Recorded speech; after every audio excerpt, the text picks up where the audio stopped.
Selanjutnya akan dibahas oleh teman saya mengenai habitat dan morfologi. Baik, selanjutnya yaitu mengenai habitat dan morfologi. Habitat moluska.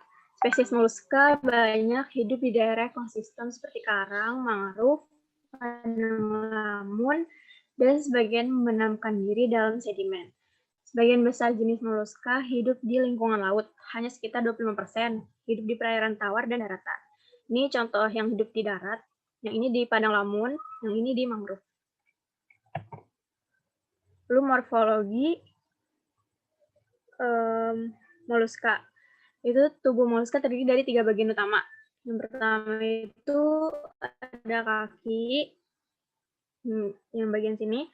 Kaki penjulur, bagian tubuh yang terdiri dari otot-otot, berfungsi untuk bergerak, merayap, atau menggali. Pada beberapa moluska ada yang termodifikasi menjadi tentakel untuk menangkap mangsa. Lalu ada bagian badan atau massa visceral, merupakan bagian tubuh moluska yang lunak. Bagian sini. Sebagian besar terdiri dari organ pencernaan, ekskresi, dan reproduksi. Lalu ada mantel, membentuk rongga pelindung yang berisi cairan. Cairan tersebut itu lubang insang, lubang ekskresi, dan anus. Dapat mensekresikan bahan penyusun cangkang pada moluska bercangkang.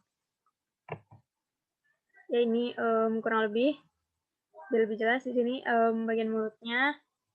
Sini mata, ini tentakel, ini cangkang, ini mantel, ini gonad atau kelenjar endokrin, ini anus, ini rongga mantel, lalu ini kakinya. Lalu ada morfologi dari kelas dari moluska yaitu Amphineura. Yang pertama itu memiliki tubuh seperti elips bilateral. Kaki di bagian perut memanjang. Ini bagian kakinya. Ruang mantel dengan permukaan dorsal tertutup oleh 8 papan berkapur, sedangkan permukaan lateral mengandung insang. Hewan ini memiliki ciri-ciri yaitu cangkangnya memiliki susunan yang bertumpuk, seperti ini, seperti susunan genting. Habitatnya melekat di dasar perairan. Lalu ada berikutnya morfologi dari gastropoda. Tersusun dari berdasarkan tata bahasanya itu sendiri gaster sama dengan perut dan podos yaitu kaki. Jadi gastropoda itu hewan bertubuh lunak. Berjalan dengan perut yang dalam hal ini disebut kaki. Gerakan gastropoda disebabkan oleh kontraksi-kontraksi otot seperti gelombang. Sebagian besar gastropoda mempunyai cangkok dan berbentuk kerucut terpilin. Contohnya itu Bucicon canaliculatum. Ini contohnya, ini yang siput darat, yang ini siput laut. Berikutnya akan dijelaskan oleh teman saya. Berikutnya adalah morfologi scapopoda. Memiliki tubuh bulat memanjang, lalu ditutupi oleh mantel yang bisa membentuk cangkok tubular dan di ujungnya itu terbuka. Lalu memiliki kaki yang menonjol dan berbentuk kerucut. Nah, di dekat kaki ini terdapat mulut. Nah, mulutnya itu mempunyai radula dan tentakel yang tentakel ini berfungsi sebagai organ sensoris dan untuk memegang. Selanjutnya.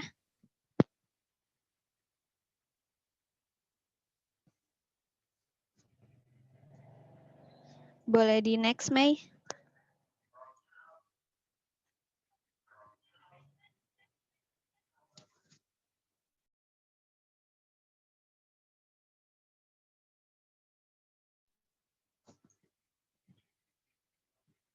Next, Mei.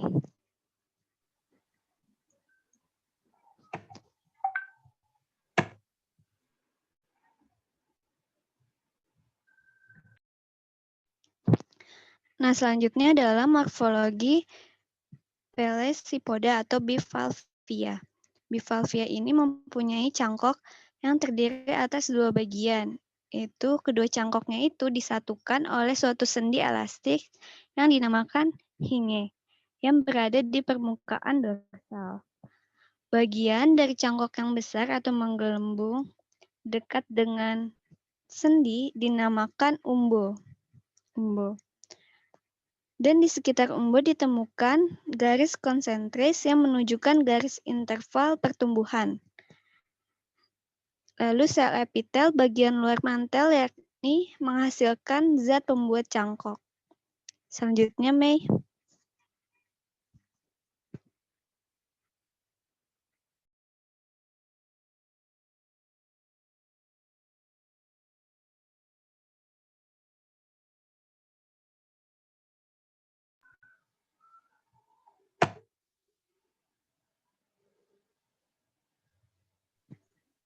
Selanjutnya, Mei.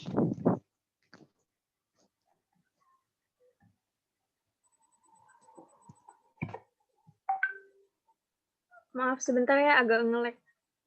Oh iya.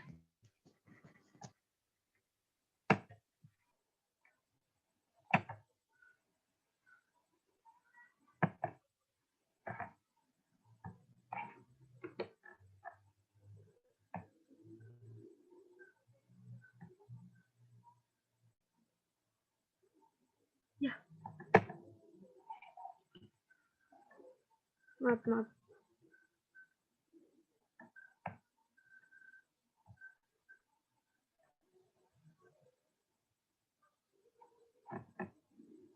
Kalau gini kelihatan nggak?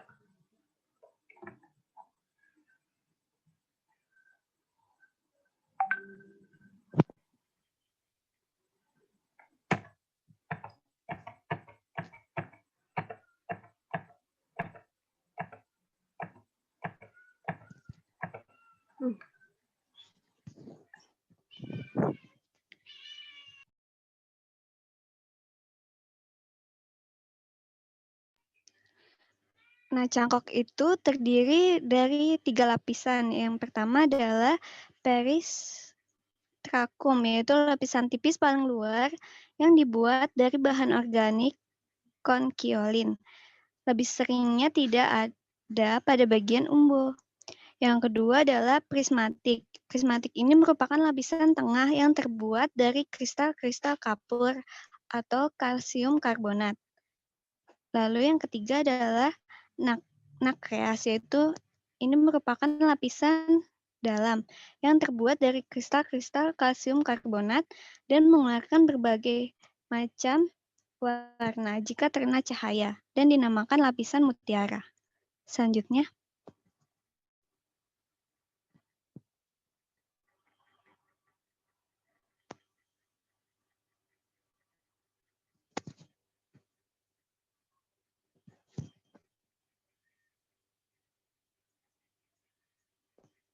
Boleh di next, Mei.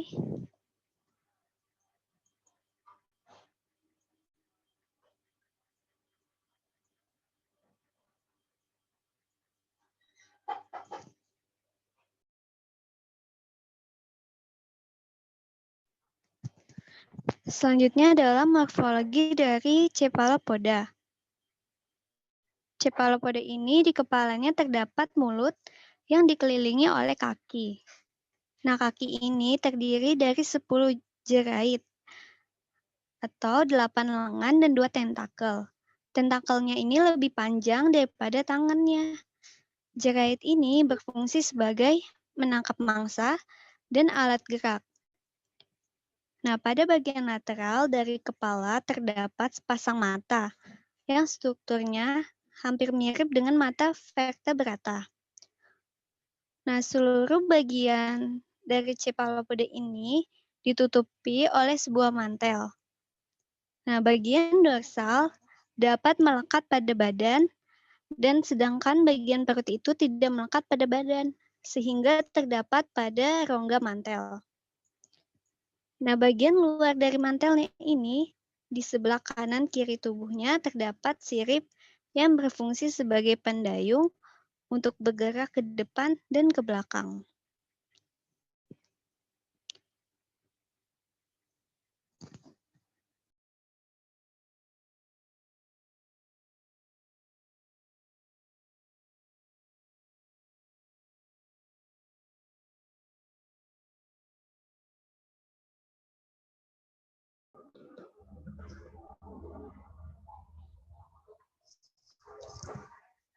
tes apakah suara saya terdengar? Dengar ya, Del. Dengar. Dengar ya, Del. Selanjutnya kita akan membahas tentang filogeni. Next, Mei.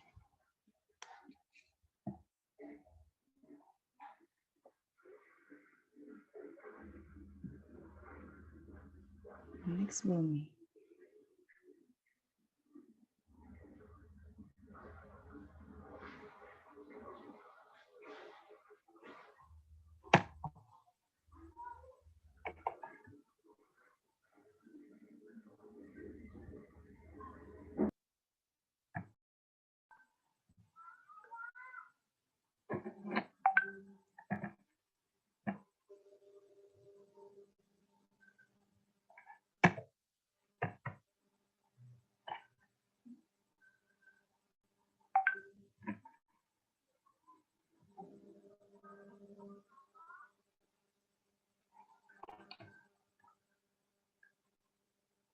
Udah connect belum?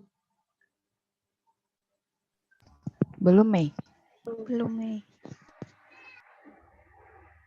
Maaf ya, agak lemot kayaknya nih.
Maaf, udah keganti belum ya?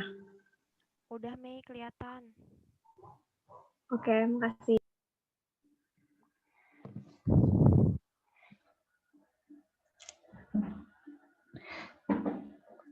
Di sini saya akan menjelaskan dari filogeni. Jadi moluska sendiri terdiri dari dua klade monofiletik, yaitu Aquilifera dan Conchifera. Kladogram ini menunjukkan hubungan hipotetis antara kelas moluska. Sinamorfis yang mengidentifikasi berbagai klade ditampilkan, meskipun beberapa di antaranya telah dimodifikasi atau hilang pada beberapa keturunan. Misalnya cangkang univalve atau cangkang tunggal tadi, serta kulit cangkang telah berkurang atau hilang dalam kelas gastropoda dan cephalopoda. Selanjutnya, Mei.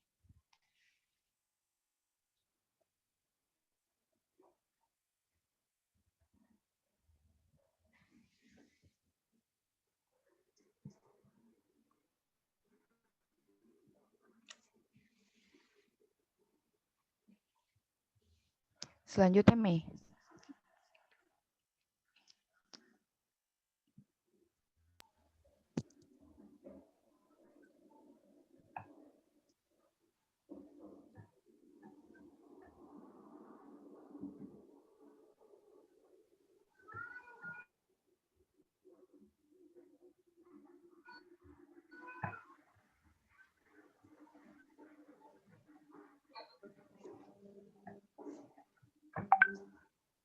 Slide 20, Mei.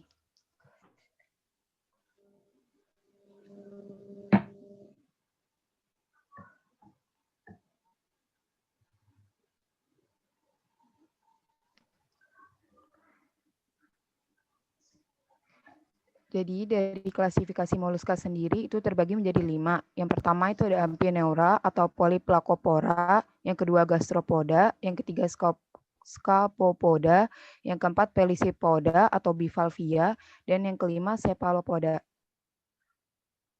Selanjutnya, Mei.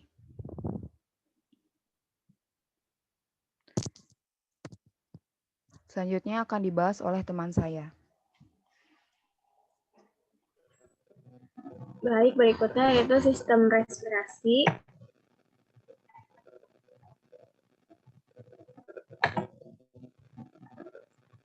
Jadi pada sistem respirasi moluska yang hidup di air bernapas dengan insang. Mekanismenya itu yang pertama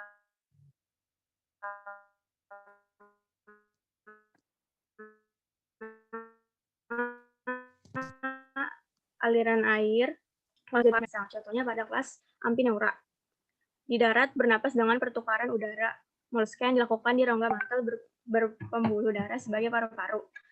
Lalu moluska yang hidup di pantai dapat bernapas dengan udara dan masih dapat bernapas dengan air juga. Lalu sistem respirasi pada gastropoda. Alat respirasi gastropoda berupa insang bagi yang hidup di air dan paru-paru pulmonum bagi yang hidup di darat. Mekanisme pernapasan yaitu oksigen dari luar masuk ke tubuh melalui paru-paru,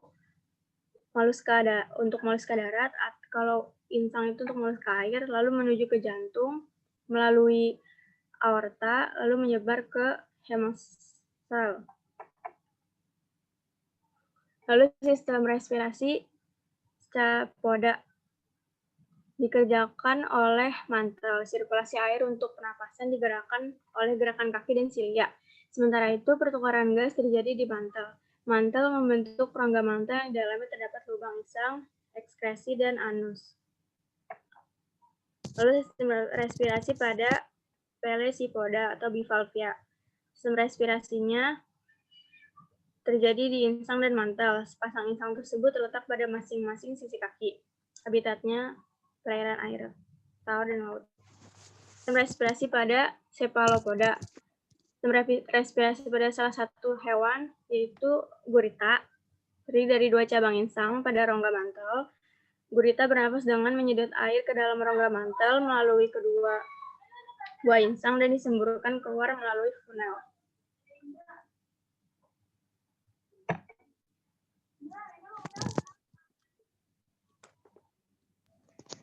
Selanjutnya adalah sistem ekresi.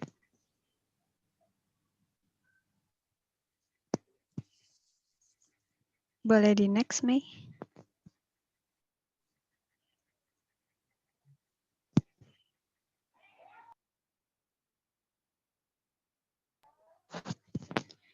Sistem ekresi pada Amphiera atau Polyplecopora ini terdiri atas sepasang nefridia yang besar yang terletak memanjang di setiap sisi tubuh. Kemudian ekresi dilakukan oleh sepasang ginjal yang bermuara ke arah posterior. Selanjutnya adalah sistem ekresi dari gastropoda.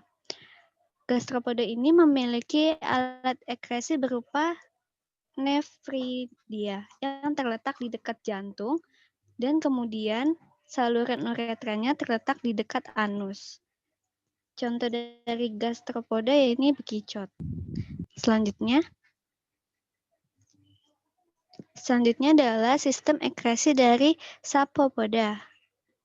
Sistem ekresinya dilakukan oleh 2 buah kantung mirip ginjal dan memiliki lubang terbuka keluar dekat anus.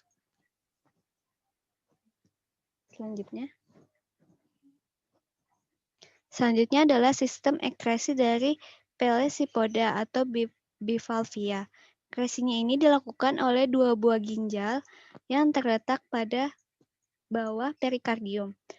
Nah, masing-masing ginjal ini tersusun atas saluran terbuka yang bermuara dari rongga perikardium, lalu dilanjutkan ke saluran bersilia menuju kantong kemih yang terdapat di ruangan suprabransial.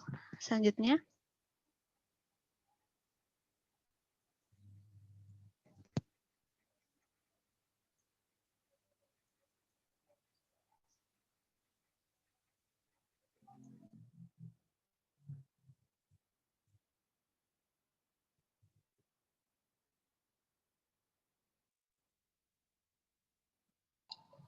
Apakah sudah terlihat? Sudah, Bayu. Baik. Selanjutnya adalah sistem ekresi dari cephalopoda yang dilakukan oleh sepasang ginjal yang bermuara ke arah posterior.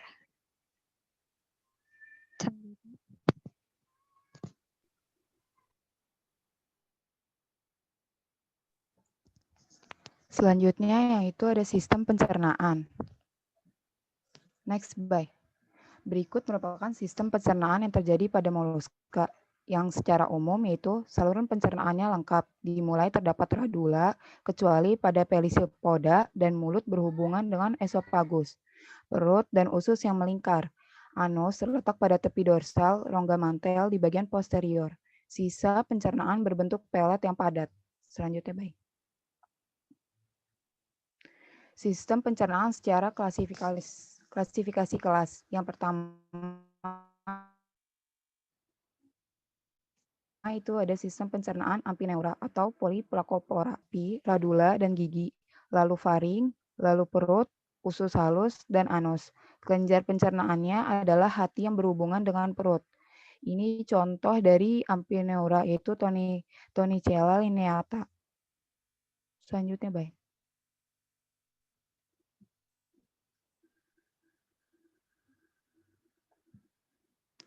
Yang kedua itu sistem pencernaan gastropoda. Makanannya berupa tumbuhan atau disebut juga hewan herbivora. Dipotong-potong oleh rahang, zat tanduk atau mandibula, kemudian dikunyah oleh radula. Zat-zat makanan diserap di dalam intestin atau usus.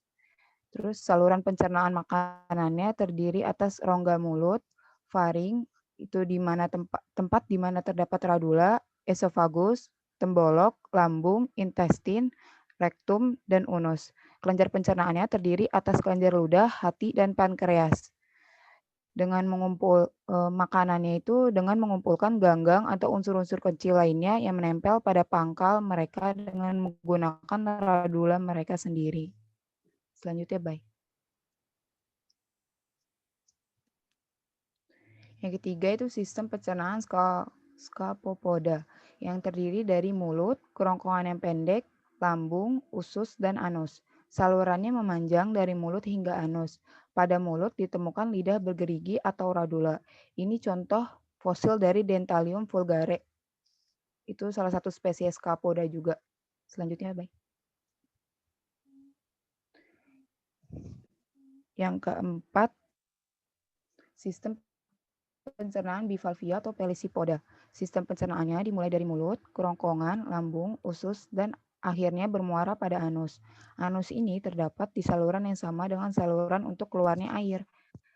Makanan golongan hewan kerang ini adalah hewan-hewan kecil yang terdapat dalam perairan berupa protozoa, diatom, dan lain-lain. Makanan ini dicerna di lambung dengan bantuan getah pencernaan dan hati. Sisa-sisa makanan dikeluarkan melalui anus. Ini contoh dari fosil bivalvia. Selanjutnya, baik. Yang terakhir itu sistem pencernaan cephalopoda. Saluran pencernaan makanannya terdiri dari rongga mulut, faring, itu terdapat rahang kitin dan radula, esofagus, lambung, sekum, intestin, rekum, dan anus. Kelenjar pencernaannya terdiri dari kelenjar ludah, pankreas, dan hati. Selanjutnya, baik. Materi selanjutnya akan dijelaskan oleh teman saya. Baik, selanjutnya apakah suara saya terdengar sebelumnya? Terdengar. Baik, selanjutnya kita akan membahas mengenai sistem reproduksi. Bisa dilanjut, baik? Ya, yang pertama ini kita akan membahas mengenai sistem reproduksi bivalvia. Nah, bivalvia ini berumah dua atau dioecious. Nah, untuk yang jantannya memiliki testis, vas deferens, dan saluran ejakulator. Untuk yang perempuannya, yang betinanya, dia memiliki ovarium dan oviduk. Untuk fertilisasinya terjadi secara internal, membentuk suatu telur yang berkembang menjadi trokopor. Nah, trokopor ini akan berkembang juga, akan mulai terlihat cangkangnya dan juga silia-silianya yang akan semakin lebat. Dan selanjutnya akan berkembang lagi, dia akan membentuk suatu larva vilegar, di mana di sini kaki sudah mulai terlihat. Dan terbentuklah bivalvia yang akan berkembang menjadi bivalvia dewasa. Contohnya di sini kita menggunakan kerang. Ya, baik, bisa dilanjut ke slide berikutnya. yang selanjutnya ini ada sistem reproduksi dari Cephalopoda. Di sini contohnya kita mengambil dari yang gambar A ini ada sotong dan yang gambar B ini ada gambar dari gurita. Nah, keduanya ini memiliki saluran testis, vas deferens, dan saluran ejakulator untuk yang jantannya. Dan yang betinanya memiliki oviduk, ovarium, dan saluran ejakulator.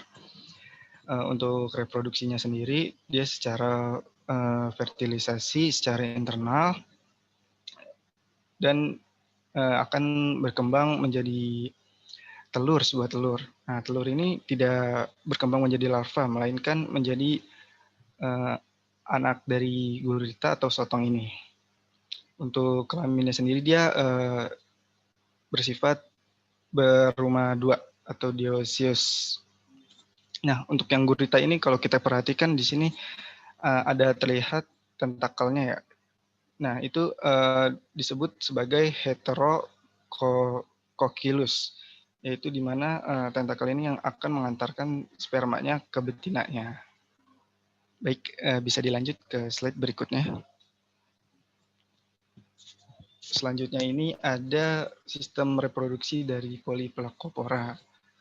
Nah, kalau di sini kita ambil contohnya itu dari chiton. Nah, chiton ini memiliki kelamin yang terpisah atau berumah dua atau yang bersifat dioecious.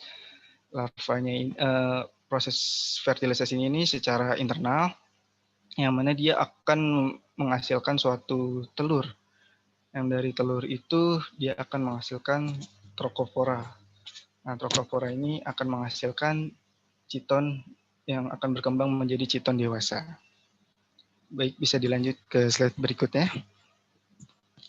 Yang selanjutnya kita akan membahas sistem reproduksi dari gastropoda. Contohnya kita ambil dari Achatina fulica. Nah, ini adalah bekicot. Nah, bekicot ini memiliki sifat hermafrodit, yaitu memiliki dua sel kelamin dalam satu tubuh, atau yang bisa kita sebut dengan homo emonosios. Untuk fertilisasinya sendiri ini dibutuhkan spermatozoa dari individu lain, karena sifatnya yang hermafrodit ini menyebabkan pematangan spermatozoanya tidak sempurna gitu pada bekicot ini. Nah, karena hermafrodit, salurannya ini berbeda dengan yang sebelum-sebelumnya, kelas-kelas sebelumnya. Nah, kalau di bekicot ini salurannya itu bernama ovotestis. Ovotestis, ya benar.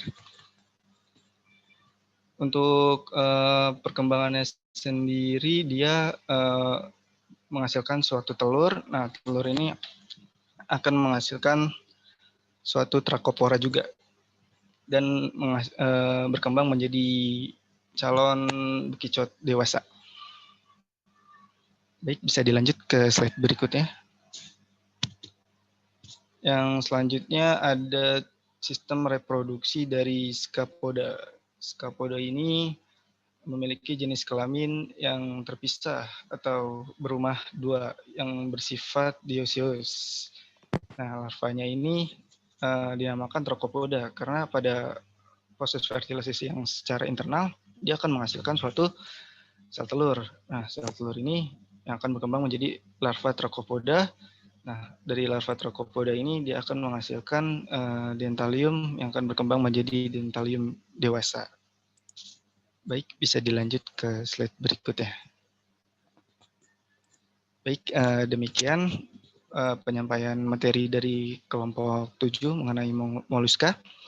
Apabila terdapat kekurangan atau dalam penyampaian kurang baik, mohon dimaafkan. Demikian dari kami. Wabillahi taufiq wal hidayah. Wassalamualaikum warahmatullahi wabarakatuh. Waalaikumsalam warahmatullahi wabarakatuh. Waalaikumsalam warahmatullahi wabarakatuh.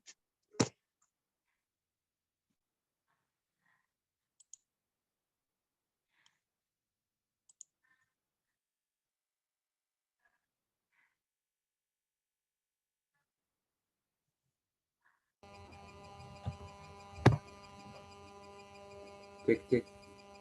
Ya, baik. Terima kasih atas pemaparan materi dari kelompok 7. Dari Pak Hanum ada tambahan, Pak Hanum?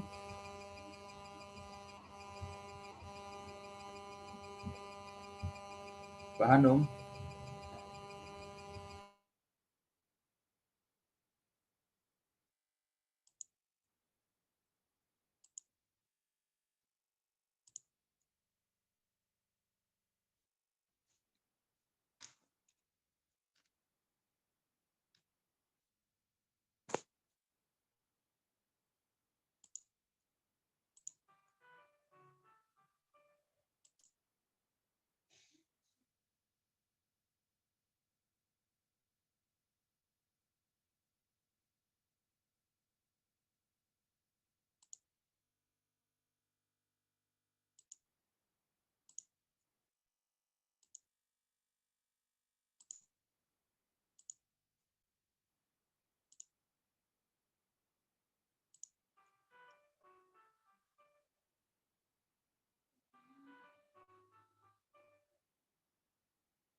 Sepertinya Pak Hanumnya sedang ada gangguan.